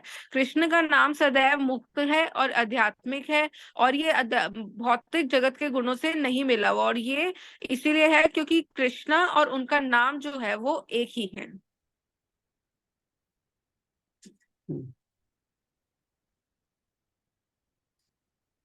Here's a quote from Sri Krishna Namastaka by Rupa Goswami. O holy name, you appear in two forms, Vachyam, the deity form of the Supreme Lord, and Vachakam, your transcendental name. तो इसके अंदर बता रहे हैं कि बोल रहे हैं कि कृष्ण नामाष्टकम में कि हरि नाम को बोल रहे हैं कि आप दो तरीके से हमारे आगे प्रकट होते हो। एक होता है वाच्य, मतलब अर्च विग्रह की रूप में आप प्रकट होते हो, और वचकम मतलब आप अपने नाम के रूप में प्रकट होते हो। Of these two, we consider the form of the holy syllables, the holy name, to be infinitely more compassionate than the form of the deity. Because if a person, having taken shelter of the deity, commits seva aparad, the only recourse he has is to become a servant of the holy name and chant incessantly Krishna Govinda and so on. तो इसके अंदर बता रहे हैं कि विग्रह रूप और नाम रूप में से सबसे ज्यादा जो नाम है वो विग्रह रूप से भी ज्यादा दयालु है। ऐसा इसलिए है क्योंकि उसने अगर किसी व्यक्ति ने अगर विग्रह का आश्रय लिया है तो फिर भी वो सेवा अपराध हो जाते हैं, लेकिन उससे भी बचने का सिर्फ एक ही चीज है कि आप नाम की शरण ले लो और भगवान का नाम कृष्ण गोविंद जपते जाओ। In other words, because the chanting of the holy name has the power to nullify offenses against the deity, Srila Rupa Goswami considers chanting to be the most effective means of sadhana. इसके अंदर बता रहे हैं कि भगवान का नाम का जप करने से हमारे जो अर्च विग्रहों के प्रति अपराध होते हैं वो भी खत्म हो जाते हैं। तो इसमें श्रील रूप गोस्वामी कह रहे हैं कि साधना का सबसे महत्वपूर्ण जो चीज है वो जप करना ही है। But in what circumstances can one be forgiven for his offense to the holy name? This is simply based on one's attitude to the holy name. तो इसके अंदर बता रहे हैं कि किन परिस्थितियों में जो नाम के प्रति अपराध होते हैं उससे बच सकते हैं। तो ये बता रहे हैं कि ये सिर्फ हमारा जो भाव है, हमारा जो एटीट्यूड है उसके ऊपर डिपेंड करता है। What is the attitude? Why does one chant the holy name? तो हमारा एटीट्यूड क्या है और हम क्यों नाम का जप करते हैं? One of the differences between Namabas and Namaparad is that on the platform of Namabas, one is trying to become free from his offenses. तो नाम आभास में और नाम अपराध में सबसे बड़ा महत्वपूर्ण फर्क जो ये है कि नाम आभास के स्तर पर एक जो व्यक्ति है, एक भक्त है, वो अपराधों से मुक्त होने का प्रयास कर रहा है। It is also said that one who chants on the platform of Namabas is committing offences due to weakness of the heart, hridaya dorbalyam, and ignorance. That was तो our इसमें बता clouds of रहे हैं myth कि we जो talked about yesterday. तो इसमें ये भी बता रहे हैं कि जो भी नाम आभास के स्तर पर भी अपराध कर रहा है, वो इसीलिए है क्योंकि वो अंधकार में और उसके हृदय में दुर्बलता है। इसके बारे में हमने कल भी चर्चा करी थी। So a person who's in ignorance just doesn't know better. So it's not that they're deliberately being sinful. A person who's weak in heart, he's not using the holy name to fulfill other motivations for other purposes. तो इसके अंदर बता रहे हैं कि जो व्यक्ति अंधकार में है, उसको कुछ भी ज्यादा तो नहीं पता, लेकिन जो हृदय से दुर्बल है और ऐसा नहीं है कि वो हरि नाम का जप अपने किसी और कारण से कर रहा है, वो कर तो इसी कारण से रहा है, लेकिन उसे समझ नहीं आ रही है ये बात। Bhaktivinoda Thakur describes the difference between Chaya Namabas and Pratibimba Namabas. Chaya means shadow and Pratibimba means reflection. तो इसके अंदर बता रहे हैं छाया नाम आभास और प्रतिबिंब नाम आभास के बीच में अंतर। So remember we spoke about that yesterday also. Yes. A shadow which is referred to as Chaya Namabas is when out of bewilderment or foolishness we chant the name with offenses, but we're trying to become free from those offenses. तो इस छाया नाम आभास में क्या होता है कि एक जो भक्त है, वो अपनी बेवकूफी के कारण या किसी के बहकावे में आने के कारण जो है, वो नाम को जो है अपराधों समेत ले रहा है, लेकिन उसी समय पे वो अपराधों से मुक्त भी होना चाह रहा है। But Pratibimba Namabas means a person is too much attached to bhoga, sense gratification, or liberation. He is so much attached, he wants to use the holy name to fulfill his materialistic goals. लेकिन जो व्यक्ति प्रतिबिंब नाम आभास कर रहा है, मतलब वो बहुत ज्यादा भोग करने की इच्छा रखता है और मुक्ति पाने की, मोक्ष पाने की इच्छा रखता है, और वो इतना ज्यादा इन चीजों से आसक्त है कि वो अपने भौतिकतावादी इच्छाओं को पूर्ण करने के लिए नाम का सहारा लेता है। His goal is not Krishna. His goal is liberation, like the impersonalist who may also chant Hare Krishna, or maybe some material gain. Therefore, the word pratibimba is used, meaning reflection. तो इसके अंदर बता रहे कि जो प्रतिबिंब नाम आभास के स्तर पर है, उनका जो लक्ष्य है वो कृष्ण नहीं है, और उनका लक्ष्य या तो है मोक्ष की प्राप्ति, या फिर मायावादियों की तरह उनको रहना है, जो ऐसे मायावादी जो हरे कृष्ण का जप भी करते हैं, और या फिर उन्हें कोई भौतिक लाभ चाहिए, इसीलिए वो ऐसा करते हैं। So with the Chaya Namabas, the sun may come through the clouds after the clouds are burnt off. We may, but with Pratibimba Namabas, we see a reflected light on the water, but the reflection is all distorted. So there's quite a difference between the two. इसके अंदर बता रहे हैं कि छाया नाम आभास में क्या होता है कि जो सूर्य है वो बादलों के साथ आता है और बादलों के अंदर से ही निकल जाता है, लेकिन अगर हम देखते हैं प्रतिबिंब में क्या होता है कि जो चित्र दिख रहा है वो पानी के अंदर दिख रहा है। चित्र दिख तो रहा है, लेकिन कुछ भी उसके अंदर ढंग से, सब कुछ ब्लर है। तो इसीलिए बोल रहे हैं कि इसी प्रकार से जो हरि नाम है वो भी भौतिकतावादी लोगों की मानसिकता पे इसी प्रकार से दिखता है। So similarly, the reflection of the holy name on the materialistic mentality is like the water that's doing the distorted reflection. तो इसी प्रकार से उनको दिख तो रहा है नाम, लेकिन वो फिर भी भौतिकतावादी मानसिकता के कारण इस चीज को नहीं समझ पाते।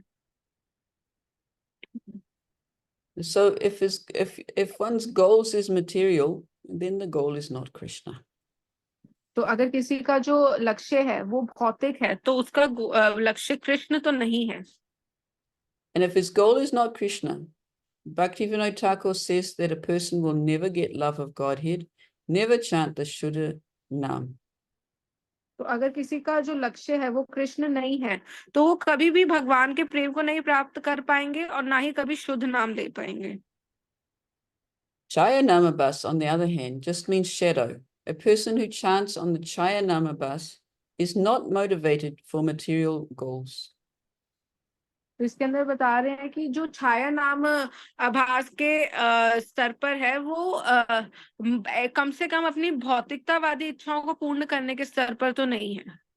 He is just weak, and out of weakness he commits offenses, but he wants to become free of those offenses. तो ऐसा व्यक्ति जो है वो कमजोर है और अपनी कमजोरी के कारण ही उनसे अपराध हो रहे हैं, लेकिन उसी समय पे वो उन अपराधों से मुक्त भी होना चाहते हैं. Therefore, Bhaktivinoda Thakur says if one wants to get off this platform of Namaparad, 3 things are required. तो भक्ति विनोद ठाकुर बता रहे हैं कि अगर हमें नाम अपराध के स्तर से ऊपर उठना है तो 3 चीजों की हमें आवश्यकता है. One must associate with more advanced devotees of the Lord. तो हमें अपने से ज्यादा मतलब उन्नत भक्तों का संग करना चाहिए.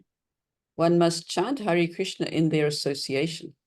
और उन्हीं के संग में हमें हरे कृष्ण का जप करना चाहिए. And one must try to remove himself from distracting elements, both externally and internally. तो हमें अपने आप को जो आसपास की मतलब हमारी मानसिकता को जो हिलाते हैं या इधर उधर हमारा ध्यान भटकाते हैं, ऐसे चीजों से दूर रहना चाहिए, बाहरी रूप से भी और अंदरूनी रूप से भी. So internally, we try and remove distracting elements by trying to become free from anarthas. तो एक तरीके से हम क्या है कि हम ऐसे लोगों को अपने जीवन से हटाना चाहते हैं, अंदर से, हृदय से, अपने अनर्थों को दूर करके. And externally, we try and control the environment where we chant Hare Krishna. और बाहरी रूप से हम इसे इस तरीके से करते हैं कि हम अपने जो आसपास का माहौल है उसको ठीक करते हैं हरे कृष्ण का जप करने के लिए. So this verse we read out before, I won't read the translation again. Trinadapi sunichena, Tororapi sahishnuna, Amanina manadena, Kirtaniya sadaharihi. Srila Bhaktivinoda Thakur describes that this verse corresponds to a person on the platform of Nishtita Bhakti. तो इसके अंदर बता रहे हैं कि जो शिष्टाष्टम का 3रा श्लोक है त्रिनादपि सुनीचेन वाला, ये व्यक्ति को एक निष्ठिता भक्ति के स्तर पर लेके जाता है. And description of Nishtita Bhakti by Srila Vishwanath Chakravarti Thakur, that there are 5 internal obstacles one has to overcome in order to be situated on the platform of Nishtita Bhakti. तो इसके अंदर निष्ठिता भक्ति क्या होता है, इसके बारे में श्रील विश्वनाथ चक्रवर्ती ठाकुर बता रहे हैं कि 5 अंदरूनी दिक्कतें हैं जो जिनसे हमें उठना होता है निष्ठिता भक्ति के स्तर पर आने के लिए. First is laya, or sleep, which is the tendency to fall asleep in increasing levels from kirtan, shravanam and smaranam. तो इसके अंदर बता रहे हैं पहला जो है सोना. हमें ये समझना हो कि जो हमारी आदत है सो जाने की, जब हम कीर्तन ज्यादा करते हैं, श्रवण ज्यादा करते हैं, स्मरण ज्यादा करते हैं. Because in kirtan we may not fall asleep so easily, but it's been known to happen. तो ऐसा तो होता है कि कीर्तन में हम लोग आसानी से नहीं सोते, लेकिन फिर भी ऐसा होता है कि कीर्तन में भी लोग सो जाते हैं. In shravanam, hearing, there's a greater tendency to fall asleep. और श्रवण मतलब सुनते समय तो हमारे पास बहुत ज्यादा ऐसा होता है कि हम सो जाते हैं. Like we see in the Bhagavatam class. जैसा कि हम सुबह की भागवतम कक्षा में देखते हैं. And of course, in smaranam, control of the mind, there is an even greater tendency to fall asleep. और फिर सही में स्मरण के समय तो और ज्यादा होता है, जब हम अपने मन को एकाग्र करते हैं तो और ज्यादा हमें नींद आती है. The next is called vikshepa, or distraction, which means the tendency to be distracted while performing japa or kirtan. तो इसके अंदर बता रहे कि विक्षेप मतलब कि इधर उधर ध्यान भटकना, किस समय, कीर्तन करते समय या जप करते समय. He gives the example, some people, instead of sitting down and chanting with the other devotees, they may chant somewhere where they can walk backwards and forwards to talk to each other, and therefore they're distracted. तो इसके अंदर बता रहे हैं कि जिस प्रकार से जहाँ सब भक्त जप कर रहे हैं, कुछ भक्त वहां जप नहीं करेंगे, कहीं और जाके अपना आराम से बैठ के जप करेंगे, और वहां पे ऐसी जगह पे जाएंगे ताकि आराम से बैठ के वहां पे वो लोग बातें भी कर सके। Bhaktivinoda Thakur says one also must remove himself from distractions externally. In other words, we shouldn't chant in a place which is going to remind us of so many things we have to do. तो इसके अंदर भक्ति विनोद ठाकुर बता रहे हैं कि बाहरी रूप से भी हमें इन चीजों से बचना होगा, और किस प्रकार से, जैसे कि बता रहे हैं कि ऐसी जगह पर बैठकर हम जप ना करें जो हमें उन चीजों की याद दिलाए जो हमें करने हैं काम। Sometimes I've actually heard it recommended, you chant with a notebook in front of you so that if something comes to your mind, you can write it down and forget about it. और उसके बाद बता रहे हैं कि कुछ भक्त अपने सामने एक नोटबुक लेकर बैठते हैं और जप करते हैं, ताकि जो भी उनके मन में आ रहा है उसको वो वहां पर लिख दें, ताकि उस चीज को वो भूल जाएं उस समय के लिए। Niranjan Swami says there is no question of being able to meditate on the holy name if you're sitting looking at your notebook waiting for something to come up. तो निरंजन महाराज कह रहे हैं कि कोई भी फायदा नहीं है हरि नाम का जप करने का ऐसे परिस्थितियों में, अगर आप अपने सामने एक नोटबुक रख के बैठे हो और इंतजार कर रहे हो कि कोई चीज मेरे दिमाग में आए तो मैं इसके अंदर लिख दूं। Now, the third thing we have to give up is called apratipatti, when both Laya and Vikshepa are absent, but one still feels incapable or disinterested in hearing and chanting. तो इसके अंदर फिर आता है अप्रतिपत्ति, जहाँ पे लया मतलब सोना या विक्षेप नहीं होते हैं, और एक भक्त को ऐसा लगता है कि मैं योग्य नहीं हूँ, या फिर उसका कोई रुचि ही नहीं होती जप करने में या श्रवण करने में। Fourth is called kasaya, or the tendency to display anger, greed, and arrogance during devotional activities. फिर है चौथा कसाया, यानी कि कोई भक्ति की कोई भी गतिविधि करते हुए क्रोध आना, लालच होना, या बहुत ज्यादा ढीठ हो जाना। And fifth is rasasvad, which means the mind is so much attached to sense pleasure, often meditating on it, that one is unable to chant with concentration.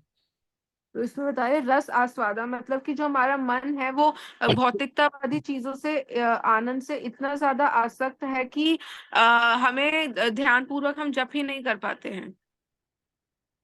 With removal of these obstacles, the devotee makes progress towards nishta, or steady devotion. और इन सारी दुविधाओं को हटा के जो एक भक्त है वो निष्ठा की तरफ और शुद्ध मतलब स्थिर भक्ति की तरफ अपना कदम बढ़ाता है। When Nishta Bhakti blossoms in a devotee's consciousness, the immediate effect, he is no longer ruled by anger, greed, or other influences from the modes of passion and ignorance. और जब नैष्ठ भक्ति जो है वो एक भक्त की चेतना में आती है, तो उसका तुरंत यही प्रभाव होता है कि उसको क्रोध नहीं आता, लालच नहीं होता, या और कोई भी प्रभाव नहीं पड़ता। When the Naishtiti Bhakta becomes firmly fixed on the Supreme Lord, who is always situated in pure goodness and experiences divine bliss. जो नैष्ठिक भक्त होता है वो भगवान के ऊपर भगवान के ऊपर उसका विश्वास जो है वो दृढ़ हो जाता है, जो कि ऐसे भगवान के ऊपर जो हमेशा सत्वगुण में रहते उसको सत्वगुण का एहसास होता है और आनंद की प्राप्ति होती है। Which is confirmed by a verse in the Bhagavatam. Chadara jastamo bhava kama lobhada yaschayai chaitare tarenavidam stitam sattve prasidati. As soon as irrevocable loving service is established in the heart, which is Naishtiki Bhakti, the effects of nature's modes of passion and ignorance, such as lust, desire, and hankering, disappear from the heart. The devotee becomes established in goodness and becomes completely happy. तो इसके अंदर बता रहे हैं कि जैसे जैसे एक भक्त के हृदय में भगवान के लिए प्रेम में सेवा आ जाती है, तो जो ये गुण होते हैं हमारी भौतिक सृष्टि के, जैसे कि तमोगुण और रजोगुण, या फिर काम वासनाएं, इच्छाएं, या फिर कुछ भी चीज होती है, ये सारी चीजें जो है हृदय से दूर हो जाती हैं, और इसके बाद एक भक्त जो है वो सतोगुण में स्थित हो जाता है और पूर्ण तरीके से प्रसन्न रहता है। So the words Chetar Etar Enavidam establish that although passion and ignorance are present, the mind is no longer affected by them, and the devotee steadily progresses towards Bhava Bhakti. तो इसके अंदर बता रहे हैं श्लोक में एक शब्द है चेता एतिर अनाविद्धा, मतलब कि हालांकि रजोगुण और तमोगुण शायद उपलब्ध भी हो उस व्यक्ति के मन में, लेकिन उस चीज से उसको असर नहीं पड़ता है, और जो भक्त है वो भक्ति की तरफ, भाव भक्ति की तरफ बढ़ता है. So it's not that we're going to suddenly find ourselves in Vaikuntha planets with no passion and ignorance, but we just won't be affected with them. In the same way that if we see someone arguing on the other side of the street, we just keep walking. We don't have to get into their argument. जैसे कि ऐसा नहीं हो कि एकदम से हम वैकुंठ में पहुंच जाएंगे जी, ये ऐसा हो जाएगा, ऐसा कुछ नहीं होगा, लेकिन धीरे धीरे होगा. जैसे कि हम देखें कि जब हम कहीं निकल रहे होते हैं किसी जगह से, तो कहीं कोई लड़ाई या बहस हो रही तो हम उसे रुककर देखने नहीं लगते. इसका एक उदाहरण ये है. So one is actually supposed to be making progress in chanting the holy name. In the first stages of chanting the holy name, we have to listen, listen, listen. Srila Prabhupada says it is very important just to listen to the holy name.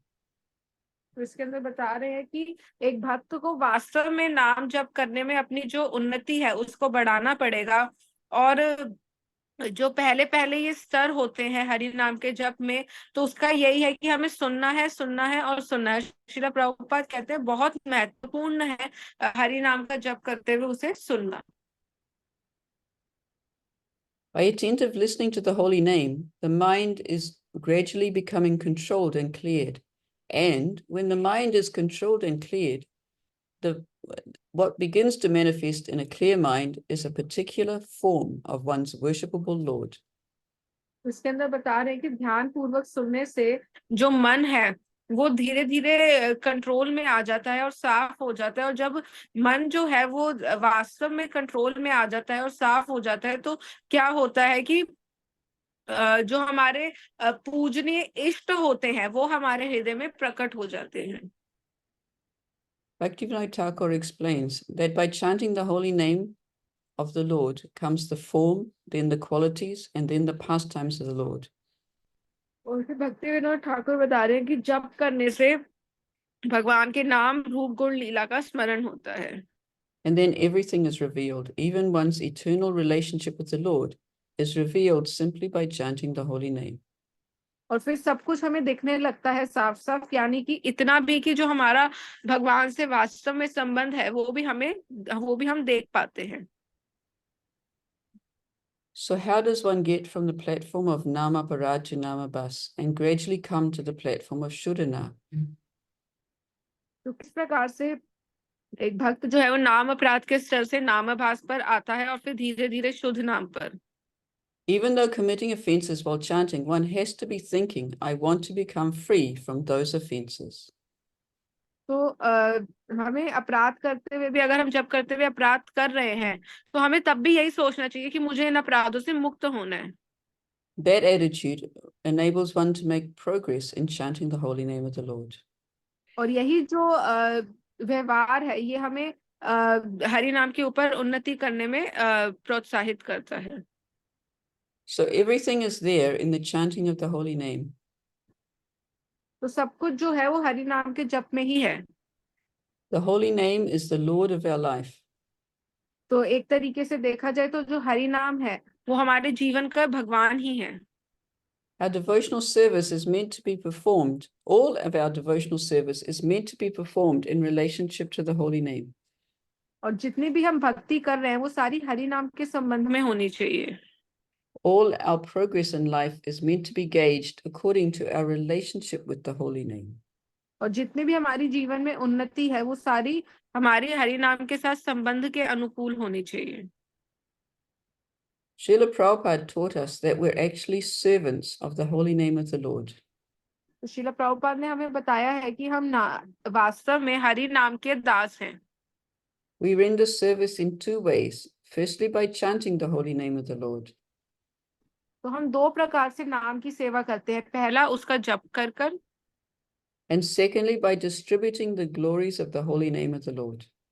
और दूसरा है उसके नाम का गुणगान बांटकर। Bhaktivinoda Thakur also explains that this all depends on one's faith in the holy name of the Lord.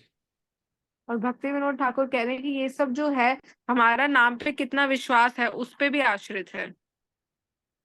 He said that the faith in the holy name is the preliminary requirement for advancing. तो बता रहे हैं कि हरि नाम में विश्वास होना ही सबसे पहली चीज है उन्नति के लिए। So Namaparad, Namabas, and Shuddhanam are different gradations of one's faith in the holy name. तो नाम अपराध, नामाभास और शुद्ध नाम ये अलग अलग स्तर हैं एक भक्त के विश्वास के हरि नाम में। Srila Prabhupada explains the most important instruction given by the spiritual master is to chant the holy name of the Lord. तो श्रीला प्रभुपाद बता रहे हैं कि हमारे जो गुरु हैं उनका सबसे महत्वपूर्ण जो आदेश है वो यही है कि हरि नाम का जप करो। There is no other instruction as important as that instruction. और कोई और आदेश इस आदेश के जितना महत्वपूर्ण नहीं है। All the profound secrets of Krishna consciousness and devotional service can be revealed through faithful chanting of the holy name of the Lord. तो इसमें बता रहे हैं कि जितने भी गूढ़ रहस्य हैं कृष्ण भावनामृत के और भक्ति के, वो अगर हम विश्वास से और दृढ़ता पूर्वक हरि नाम करते हैं तो वो सब हमें दिखने लगते हैं। But we have to chant with this attitude, this intention, I want to become free from these offenses. तो हमें इस भाव से, इस नियत से जप करना चाहिए कि मुझे इन अपराधों से मुक्त होना है। And we should judge as time is passing, how much progress am I making in chanting? तो हमें देखना चाहिए कि हम जैसे जैसे समय बीत रहा है कितनी उन्नति मैंने कर ली है। And if we think I'm not making any progress, then as Bhaktivinoda Thakur says, one has to seek out the association of devotees who are making progress. इसके अंदर भक्ति विनोद ठाकुर कह रहे हैं कि अगर हमें ऐसा लगता है कि हम उन्नति नहीं कर रहे हैं तो हमें ऐसे भक्तों का संग करना चाहिए जो उन्नति कर रहे हैं। Without that association, it is difficult to come to the platform of Namabas. और ऐसे संग के बिना ये असंभव है कि हम नामभास के स्तर पर आ पाए। To come from Nam Aparad to Namabas. नाम अपराध से नामभास का स्तर। Because by that association, what happens is that the secrets of the holy name can gradually become revealed. क्योंकि क्या होता है ऐसे संग से जो हरि नाम के जितने भी गूढ़ रहस्य हैं वो धीरे धीरे हमें दिखने लगते हैं। One begins to think more seriously about chanting of the holy name. और फिर एक जो भक्त है वो और गंभीरता से हरि नाम के बारे में सोचने लगता है। The devotee who thinks like that will always have an impetus to chant his rounds very nicely every day. और जो भक्त इस प्रकार सोचता है उसके अंदर रोज ही इच्छा होगी अपने जप के जो माला है उसको पूरी करने की। Even if our progress may be slow, at least we know we are progressing and we have a purpose in chanting. तो अगर हमारी जो उन्नति है वो बेशक धीरे होगी लेकिन फिर भी हमें पता होगा हम उन्नति कर रहे हैं और सही रास्ते पर चल रहे हैं।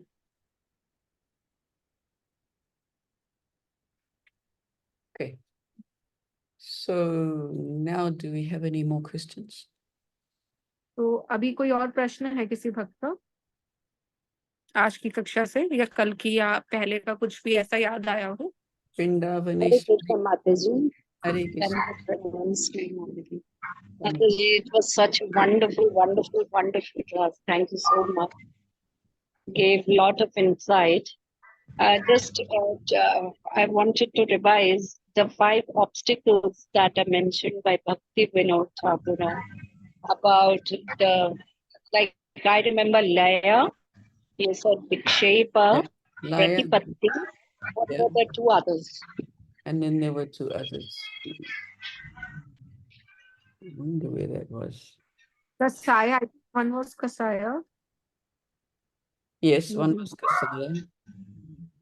Messiah and Maybe the last one we are forgetting.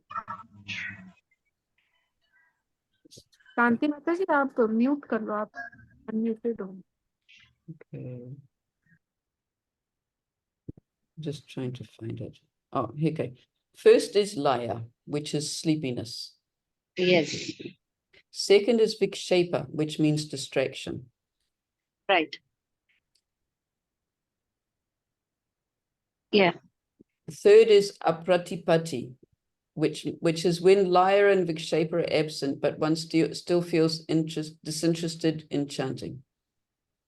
Yes. Okay. Fourth is kasaya, which means the tendency to be display anger, greed, or arrogance during devotional activities. Okay. And fifth is rasasvad, which means the mind is so attached to sense pleasure that one is unable to chant with concentration. Thank you so much, Mother. Right. Okay, thank you. Anyone else with anything?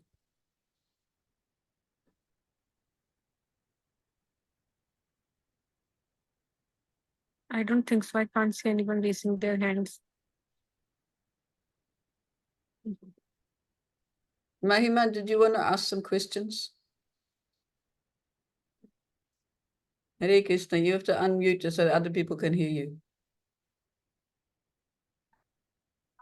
No, you need to unmute. Unmute on your phone. Unmute. Press the microphone button. Yeah, like that. हरे कृष्ण माता, हरे कृष्ण माता जी। Hare Krishna. माता जी, कल आपने बताया था कि devotee है कोई, अगर वो माला कर रहा है, उससे अपराध हो जाता है तो वो पश्चाताप करना चाहता है, उसे नहीं बोले, उसे पश्चाताप नहीं करना चाहिए, क्योंकि वो अब भगवान का अच्छा नाम ले, उससे उसके सारे पाप हट जाते हैं। आपने ये भी कहा कि अगर हम भगवान का नाम लें ये सोच के कि हमारे सारे पाप हट जाएंगे, तो वो मूर्खता होती है। So, Mataji, should I translate? Yes, please. I can't understand. She's in the next room, but I can't understand her. You need to translate. So she's saying that yesterday you were telling that when a devotee wants to do paschatap, but that is not allowed and that is not said anywhere that we have to do some activity to do paschatap. We just have to chant and increase the rounds, so maybe chant nicely. But at the same time, we discussed that the one who chants thinking that my offenses will be given is a foolish. So how do we understand these two statements together? So the difference is with that seventh offense, which is to commit sinful activities on the strength of the holy name, is that someone is deliberately committing sinful activities, thinking it doesn't matter because the holy name will forgive me. तो इसमें ये है कि हाँ, ये उस चीज पे बताया गया था कि सातवां नाम अपराध है, जो नाम के बल पर पाप करना। तो उसमें बता रहे हैं कि कोई व्यक्ति अगर कोई भक्त जान के ऐसी गतिविधियां कर रहा है और ये सोच रहा है कि ये नाम का जप करूंगा तो मैं इन पापों से मुक्त हो जाऊंगा, तो वो चीज गलत है। But when we make mistakes unintentionally, then we will continue chanting to try and become free from those offenses, but chanting in a humble state of mind. तो अगर हम ये सोचे कि अगर हमसे गलती से कुछ हो जाता है तो उसकी बात अलग होती है, लेकिन हमें हमेशा विनम्र होकर ही जप करना चाहिए। Is that okay? तो क्या ये आप Any other question? Hare Krishna Mataji. Hare Krishna Prabhuji. This Shuddha Naam level is very, very high level, where Roop, Gun, Leela all emerges. Yes. What our Guru Maharaj says, that you always concentrate, just chant and listen, chant and listen. Don't go for this Roop, Gun, Leela. You have to concentrate. You are at very initial stage, so you should concentrate only on these two. Chant. So what we should not seek for any Roop, Gun, Leela or darshans while chanting. We should only concentrate on chant and listen. Yes, so we've got some quotes by Srila Prabhupada for the next seminar we do on that subject. So basically, yes, we shouldn't try for it. But Prabhupada says, yes, it is the result of chanting. Once we chant and get to an elevated platform, then the form, the qualities and the lila, they will come automatically. We shouldn't artificially try and make them come, because that will turn us into sahajiyas. You're quite correct. Very We should be concentrating on chanting and listening. This was also in today's presentation. Listen, listen, listen. And then as we advance, some things will come to our memories. Now, some people think that therefore they can think about their other devotional service while they chant. But one devotee in class, Urmila Mataji, she made a very nice point, that whatever our eternal service in the spiritual world is, it's very unlikely to be what we're doing now. So we shouldn't be meditating on any other devotional service while we're chanting. We should just be trying to hear our chanting. Like some people think that they can chant their rounds and think about what they're going to speak about in the class later on this evening. You know, they plan their class while they're chanting their rounds. This is not proper chanting. This may be devotional service, but it's not part of our eternal devotion, our eternal relationship with Krishna, and it should not be part of our japa. We should just be chanting and hearing. And eventually, the form, the guna, and the lila will come of its own accord. Thank you, Prabhuji. Thank you very much, Mataji, for very nice series of lectures. It is extremely useful for all of us. Thank you, Prabhuji. Anything else from anybody? I don't think so. हरे कृष्णा माता जी। Hare Krishna, please accept my obeisances. दंडवत प्रणाम माता जी, बहुत सुंदर lecture आपने दिए हैं माता जी। कई बार ये होता है कि हमारी जो परिस्थितियां होती हैं उससे हमें थोड़ा चेंज होना पड़ता है, तो जहाँ बहुत दिनों से रह रहे हैं तो वो सेवा भी छूट जाती है, भक्तों का जो वैष्णव है उनका संग भी छूट जाता है, नई जगह पे आके अभी हम एडजस्ट नहीं हो पा रहे, तो इन सब का असर हमारी नाम जप पे पड़ता है। तो इन सब परिस्थितियों से कैसे निकले? Mataji, she is asking that due to changing circumstances, we have to, shift somewhere, or maybe we are in a new environment sometimes, and we need time to adjust in that. And because of that, we are not able to engage in the services we were previously engaged in, or we are not getting the association of the devotees the way we were getting. So this directly affects the chanting. So how should we deal with this? Well, we should take it as an opportunity to become more intense in our devotional service. It's like we're feeling a separation from what we were comfortable with before. माता जी बता रहे कि इसको हमें एक मौके की तरह लेना चाहिए और गंभीर होना चाहिए कि हाँ, हमें एक मौका मिला है और अच्छे से भक्ति करने का, क्योंकि एक प्रकार से ये हम विरह के रूप में हो जाते हैं उन चीजों से जिनके साथ हम आज तक कंफर्टेबल थे। So this feeling of separation is not bad. We can make it good for our devotional service because it can make us more intent to make a better environment, to create that better environment that we need for ourselves. तो ये जो विरह का भाव है, ये एक तरीके से उन्नति करने के लिए इस्तेमाल किया जा सकता है कि हम और ज्यादा अधिक प्रयास करें अपने आसपास अच्छा माहौल बनाने का।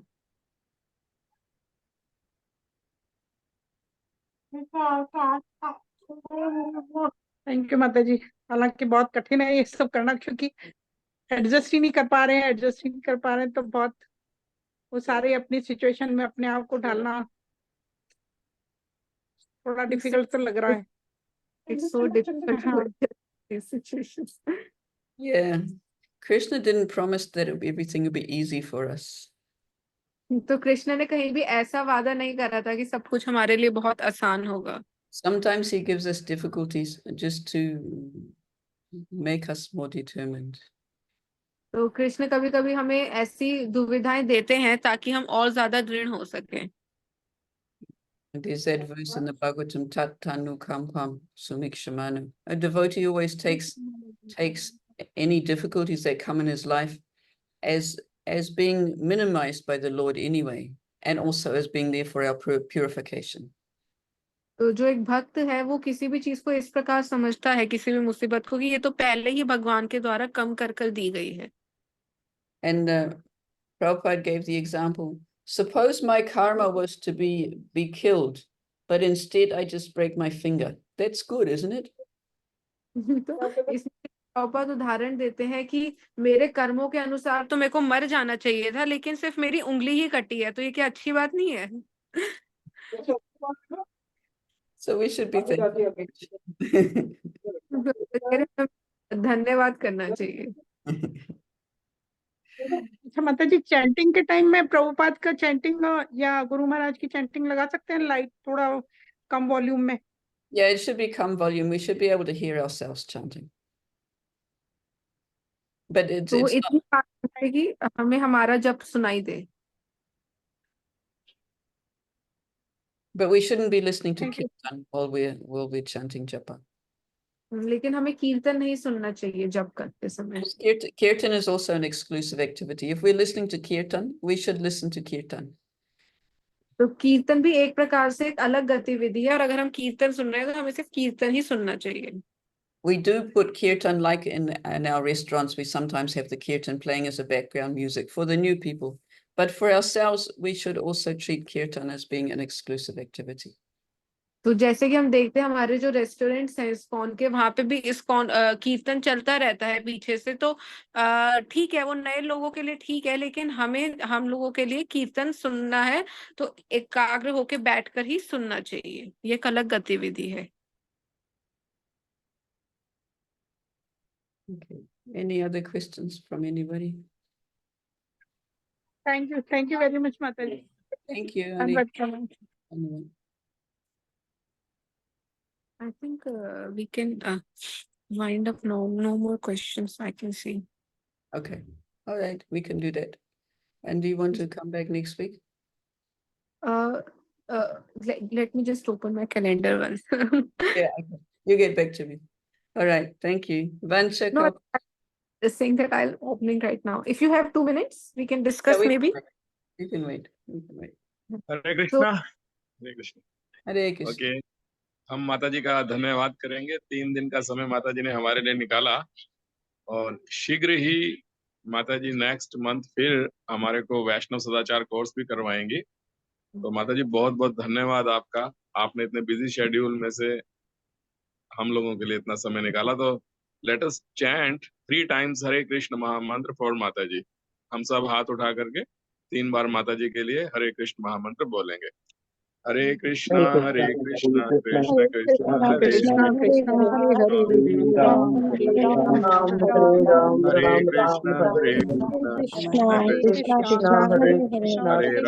हरे राम राम राम हरे हरे कृष्ण